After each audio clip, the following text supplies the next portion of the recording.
Hello guys, எல்லாருக்கும் வணக்கம். So இன்றைக்கி பார்த்தா நம்ம தோட்டத்துக்குள்ளே போய் நம்மளோட தோட்டம் எப்படி இருக்குது, நம்ம செடி மரம் இதெல்லாம் எப்படி இருக்குது, பயிரெல்லாம் எப்படி இருக்குன்னு இன்றைக்கி நான் காட்ட போகிறேன் உங்களுக்கு.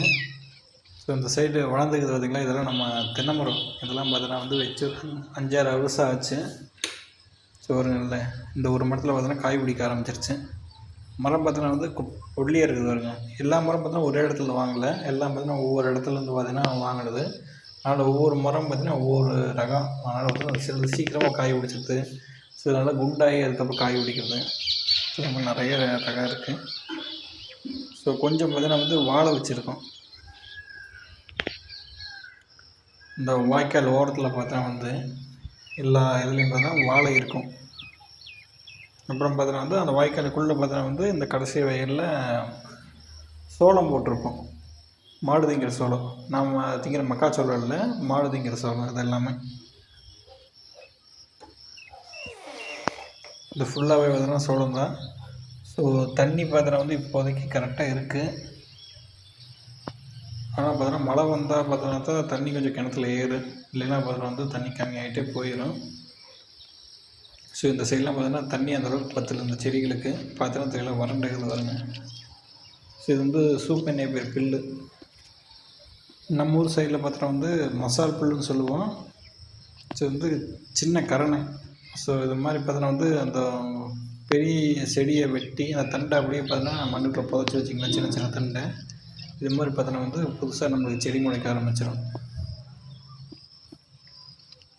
ஸோ இது ஒரு டைம் பார்த்தோன்னா பண்ணால் போதும். அதுக்கப்புறம் பார்த்தோன்னா கன்யூஸாக பார்த்தீங்கன்னா நீங்கள் அறுக்க வந்துகிட்டே தான் இருக்கும். இது நாங்கள் இந்த வயலில் பார்த்தோன்னா புதுசாக பார்த்தோன்னா இது மாதிரி கரணை நட்டிக்கிறோம். இந்த சோளம் பார்த்தீங்கன்னா நீங்கள் விதைச்சி வளர்ந்ததுக்கப்புறம் பார்த்தீங்கன்னா மறுபடியும் ஒரு தட்டி அறுக்கலாம், மறுபடியும் வளரும். அதுக்கப்புறம் பார்த்தீங்கன்னா வளராது. அதனால் நீங்கள் மறுபடியும் பார்த்தீங்கன்னா கடைக்கு போய் சோள விதையை வாங்கி மறுபடியும் டிராக்டர் ஓட்டி உழவு ஓட்டி மறுபடியும் பார்த்தீங்கன்னா இறச்சி விட்டு தண்ணி கட்டி இது மாதிரி வளர்க்கணும். இதுவே நான் இதுக்கு முன்னாடி காமிச்சேன் பார்த்தீங்களா, சூப்பர் நேப்பியர் புல்லு. அது பார்த்தீங்கன்னா நீங்கள் ஒரு தட்டி நட்டினா போதும், அது வாட்டுக்கு பார்த்தீங்கன்னா வளர்ந்துட்டே தான் இருக்கும். அறுக்க நிறையா பார்த்தோன்னா அமௌண்ட்டு பார்த்தோன்னா நமக்கு மிச்சமாகும், டைமும் பார்த்தோன்னா மிச்சமாகும். ஸோ இதை நம்ம வாழை நான் ஏற்கனவே காட்டணும் பார்த்தீங்களா, நம்ம தோட்டத்துக்குள்ளே கொஞ்சம் கொஞ்சம் இந்த வாய்க்கால் நட்டிக்கிறேன்னு. இது பார்த்திங்கன்னா தேன் வாழை. வாழையிலேயே பார்த்தோன்னா நிறையா ரகம் இருக்கும்.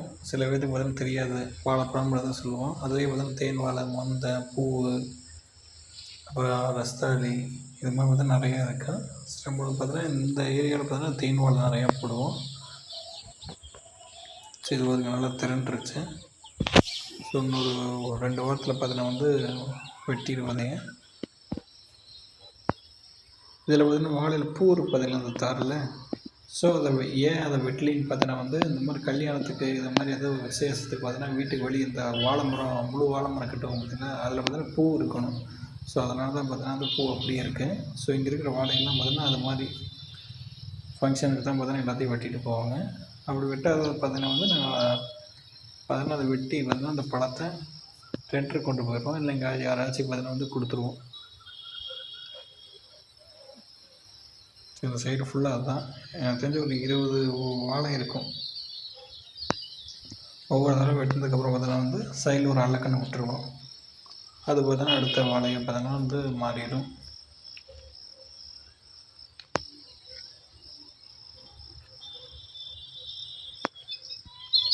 ஸோ இதெல்லாம் பார்த்தோன்னா ஏற்கனவே சொன்ன மாதிரி தண்ணி பத்தலை, அதனால தான் பார்த்தோன்னா கீச்சின்னு இருக்குது, ஒல்லியாக இலையெல்லாம் வறண்டு. ஸோ நிறையா தண்ணி கட்டினா பார்த்தோன்னா கிணத்துல தண்ணி மூஞ்சிடும். அதனால் பார்த்தா கொஞ்சம் கொஞ்சமாக எல்லாத்துக்கும் பார்த்தோன்னு வாரத்துக்கு ஒருக்கா பார்த்தோன்னா எல்லா செடிக்கும் பார்த்தோன்னா தண்ணி போயிட்டுருக்கு. ஸோ இன்னும் பார்த்தீங்கன்னா நம்ம ஏரியாவில் மழை வரல, இலையெல்லாம் பாருங்கள் வறட்டு கிடக்கு. ஸோ இது நாளைக்கு கட்டணும் தண்ணி. மழை வந்துச்சுன்னா பார்த்திங்கன்னா ஒரு 2 வாரத்துக்கு தண்ணி கட்ட தேவையில்லை. எல்லா பக்கமும் டக்கு நல்லா செடியெல்லாம் நனைஞ்சிரும், எல்லா சைடும் நனைஞ்சிரும். ஸோ மரம்லாம் பாருங்கள் வறண்டு கிடக்கு, இல்லை ஒரு மாதிரி வாடி வறண்டு கிடக்கு எல்லாமே. ஸோ டக்குன்னு ஒரு மழை 2 மழை வந்தால் பார்த்தீங்கன்னா எல்லாம் பார்த்திங்கன்னா ஃப்ரெஷ் ஆகிடும், இலையெல்லாம் செடி மாதிரி நல்லா வளர்ந்துடும். ஸோ இந்த இடத்துல பார்த்தோன்னா நாங்கள் ஊடு பயிராக பார்த்தோன்னா சோளக்கு இது கட்டிக்கிறோம். மாடு திங்கிற சோளம் அப்போ காமிச்சோம். இது வந்து மனுஷன் திங்கிற சோளம்.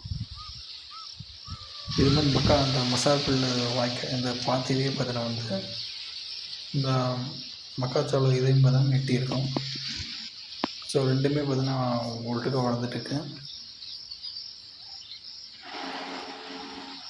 ஆக்சுவலாக பார்த்தீங்கன்னா மக்காச்சோளம் விதை கொஞ்சம் இருந்துச்சு. ஸோ எதுக்கு வேஸ்ட் பண்ணுறது அப்படின்னு வந்து அந்த இதுலேயும் பார்த்தீங்கன்னா ஊழி விட்டுட்டோம்.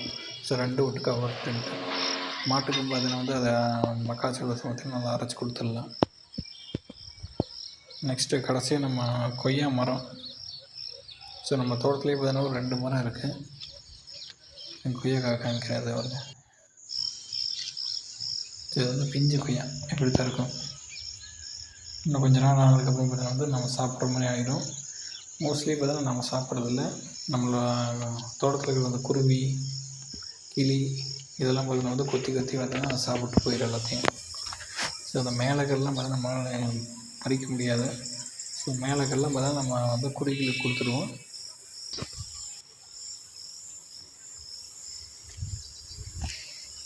ஓகே, இதை பார்த்தா நம்ம தோட்டம். இந்த சைடு நீங்கள் பார்த்துருப்பீங்க. இந்த மாடு கட்டின ஏரியாலாம் பார்த்தீங்கன்னா நிறைய வீடியோவில் பார்த்துருப்பீங்க. சுற்றி எல்லாம் கொஞ்சம் பெரிய சின்ன மரம், மாடு கட்டுறதுக்கு போகிற இடம், பக்கத்தில் வீடு இருக்கும். ஸோ நான் எங்கே சொன்ன மாதிரி பார்த்தீங்கன்னா வந்து தீன் பற்றாக்குறை. அதனால தான் பார்த்தீங்கன்னா வந்து எல்லா மாடுகளுக்கும் பார்த்தீங்கன்னா வைக்கோல் போட்டிருக்கோம். எப்போவும் பார்த்தீங்கன்னா பச்சைக்கோல் போடுவோம். ஸோ பற்றாக்குறைங்காட்டி பார்த்தீங்கன்னா வந்து எல்லாம் வைக்கோலை சாப்பிட்டுட்டு வேண்டாம் வைப்பான். இதுக்கு எல்லாமே பார்த்தீங்கன்னா பச்சைக்கோல் தான் பிடிக்கும். நல்லா ருசித்து நல்லா சாப்பிடும். வைக்கோல்லாம் பார்த்தீங்கன்னா வந்து பல்ல கடிச்சிட்டு எல்லாம் சாப்பிட்ருக்குது. நல்லா பால் கறக்கிற மாட்டுக்கு மட்டும் அதான் வைக்கோல்.